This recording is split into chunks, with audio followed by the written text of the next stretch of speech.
നമസ്കാരം. ഈസി റെസിപ്പീസിലേക്ക് എല്ലാവർക്കും സ്വാഗതം. ഞാൻ ഗീത.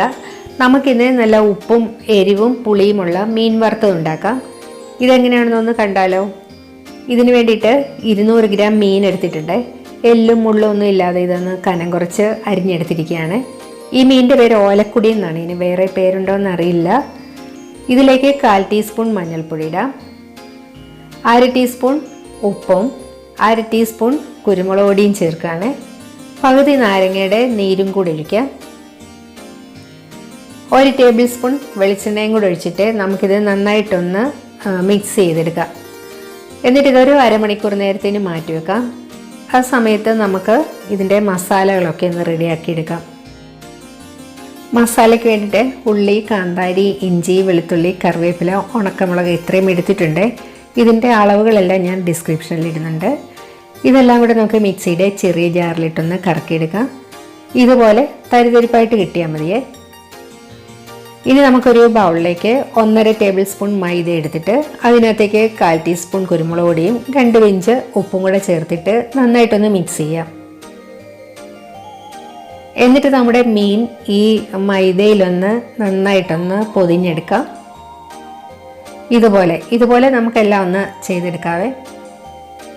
അതിനുശേഷം നല്ല ചൂടായ എണ്ണയിലേക്ക് ഈ മീൻ ഇട്ടിട്ട് നമുക്കൊന്ന് വറുത്തെടുക്കാം. 2 ബാച്ചായിട്ടിട്ടാണ് ഇത് വറുത്തെടുക്കുന്നത്. മീഡിയം ഫ്ലെയിമിലിട്ട് വേണം ഇത് വറുത്തെടുക്കാൻ. എന്നിട്ട് സാധാരണ മീൻ വറക്കുന്ന പോലെ നന്നായിട്ടൊന്ന് മുരിഞ്ഞ് ഒരു ഗോൾഡൻ കളർ ആകുമ്പോഴേക്കും നമുക്കിത് എണ്ണയിൽ നിന്ന് മാറ്റാം. ഇതിപ്പോൾ പാകത്തിനായിട്ടുണ്ട്. ഇതുപോലെ നമുക്ക് ബാക്കി എല്ലാ മീനും വറുത്തെടുക്കാം.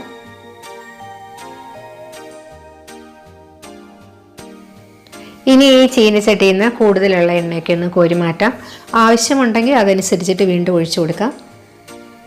പിന്നെ തീ തീരെ കുറച്ച് വെച്ചിട്ട് നമുക്ക് ചതച്ച് വെച്ചിരിക്കുന്ന ഉള്ളി, കാന്താരിയൊക്കെ ചേർക്കാം. കാന്താരി ഇല്ലെങ്കിൽ നമുക്ക് പച്ചമുളക് ഇട്ടും ചെയ്തെടുക്കാം കേട്ടോ. നമുക്ക് അല്പം എണ്ണയുടെ കുറവുണ്ടായിരുന്നു, അതും കൂടി ഒഴിക്കുകയാണ്. ഇതിനകത്തേക്ക് നമുക്കിനി 1/2 ടീസ്പൂൺ ഉപ്പൂടെ ചേർത്തിട്ട് നന്നായിട്ടൊന്ന് വഴറ്റിയെടുക്കാം.